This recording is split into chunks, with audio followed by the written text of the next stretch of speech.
لیے فرمایا عبادت کی 10 اقسام ہیں۔ پہلی قسم نماز ہے۔ نماز کے بارے میں اللہ تعالیٰ نے ارشاد فرمایا وَأْمُرْ أَهْلَكَ بِالصَّلَاةِ وَاصْطَبِرْ عَلَيْهَا، او میرے بندو خود بھی نماز پڑھو، اپنے گھر والوں کو نماز پڑھنے کا حکم کرو۔ لا نسألک رزقا، اللہ فرماتے ہیں میں تم سے روزی کمانا نہیں چاہتا، میں تمہیں یہ حکم نہیں کرتا کہ روزی کماؤ۔ نماز چھوڑ کر روزی کے پیچھے دوڑیں لگانے کی ضرورت نہیں، عبادت کو چھوڑ کر روزی کے پیچھے دوڑیں لگانے کی ضرورت نہیں، اللہ کا حکم چھوڑ کر تجارت کے پیچھے دوڑیں لگانے کی ضرورت نہیں۔ مؤذن کہہ رہا ہے حی علی الصلاۃ، او نماز کی طرف، حی علی الفلاح، او کامیابی کی طرف۔ مؤذن پکار پکار کر کہہ رہا ہے او ایمان والو، اللہ پر ایمان رکھنے والو، محبوب صلی اللہ علیہ وسلم کی رسالت پر ایمان رکھنے والو، تمہاری کامیابی نماز کے اندر ہے، تمہاری کامیابی سجدے کے اندر ہے، تمہاری کامیابی قرآن مجید کی تلاوت کے اندر ہے، تمہاری کامیابی رکوع میں ہے، تمہاری کامیابی اس نماز کے اندر ہے۔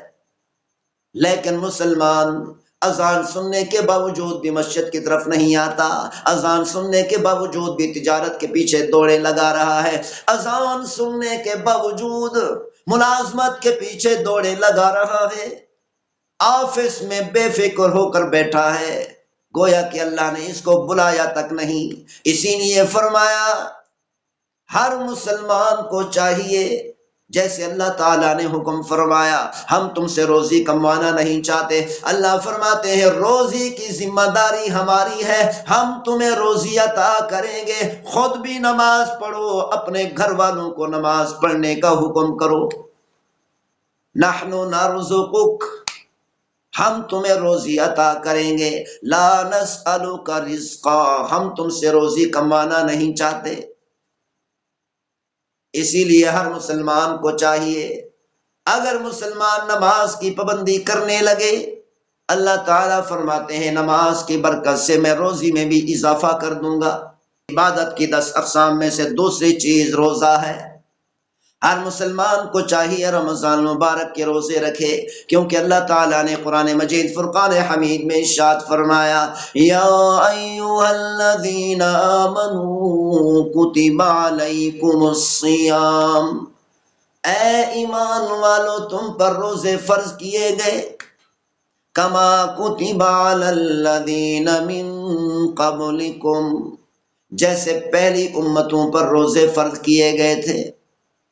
یعنی اللہ تعالیٰ نے روزوں کی تاریخ بھی بتا دی، صرف تم پر روزے فرض نہیں کیے گئے بلکہ 1,24,000 انبیاء علیہ السلام کی امتوں میں سے ہر امت پر روزے فرض کیے گئے لعلکم تتقون،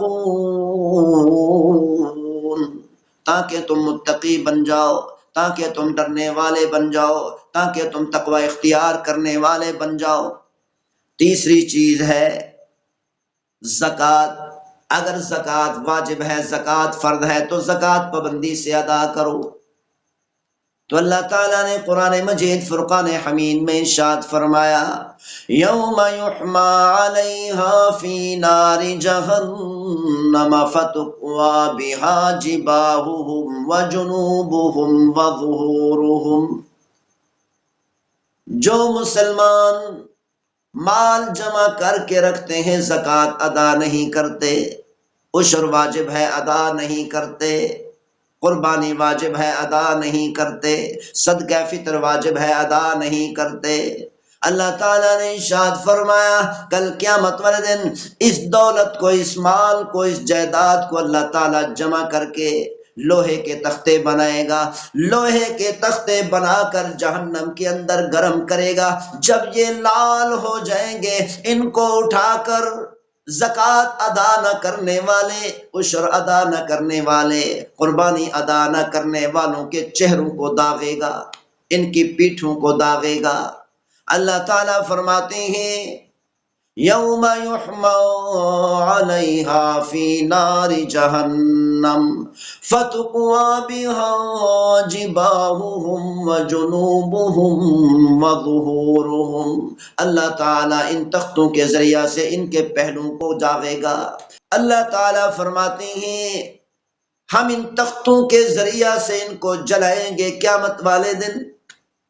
اللہ تعالیٰ قیامت والے دن ارشاد فرمائیں گے ھذا ما کنزتم لانفسکم فذوقوا ما کنتم تکنزون، یہ وہ دولت ہے جس دولت کو دنیا کے اندر جمع کیا کرتے تھے، یہ وہ مال ہے جس مال کو دنیا کے اندر جمع کیا کرتے تھے، جس مال سے محبت کیا کرتے تھے۔ فَذُوقُوا مَا كُنتُمْ تَكْنِزُونَ، اس مال کو، دولت کو جمع کرنے کا مزہ بھی چکھ لو۔ تو اسی لیے ہر مسلمان کو چاہیے اگر زکوٰۃ واجب ہے زکوٰۃ ادا کرے، فطرانہ واجب ہے فطرانہ ادا کرے، عشر واجب ہے عشر ادا کرے، قربانی واجب ہے قربانی ادا کرے۔ چوتھے نمبر پر حج ہے۔ جس مسلمان پر حج فرض ہے اس کو چاہیے کہ حج بیت اللہ ادا کرے۔ پیغمبر صلی اللہ علیہ وسلم نے ارشاد فرمایا جس مسلمان پر حج فرض ہے حج ادا نہیں کرتا جب دنیا سے رخصت ہو کر ڈر ہے کہ منافق ہو کر نہ مرے۔ اور اسی طرح ہر مسلمان کو چاہیے قرآن مجید فرقان حمید کی تلاوت کرے، اللہ کا ذکر کرے۔ اللہ تعالیٰ نے ارشاد فرمایا یا ایھا الذین آمنوا اذکروا اللہ ذکرا کثیرا، اے ایمان والو اللہ تعالیٰ کا ذکر بہت زیادہ کیا کرو۔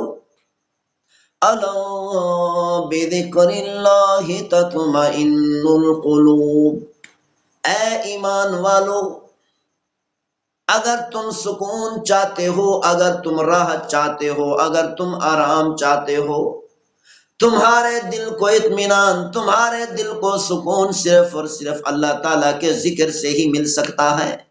اللہ کے ذکر کے علاوہ کسی اور چیز سے تمہیں سکون نہیں مل سکتا۔ اسی لیے ہر مسلمان کو چاہیے اللہ کا ذکر زیادہ سے زیادہ کرے۔ اور اسی طرح اللہ تعالیٰ نے ارشاد فرمایا ہر مسلمان کو چاہیے دوسرے مسلمانوں کے حقوق ادا کریں، حقوق کی معافی نہیں ہوگی۔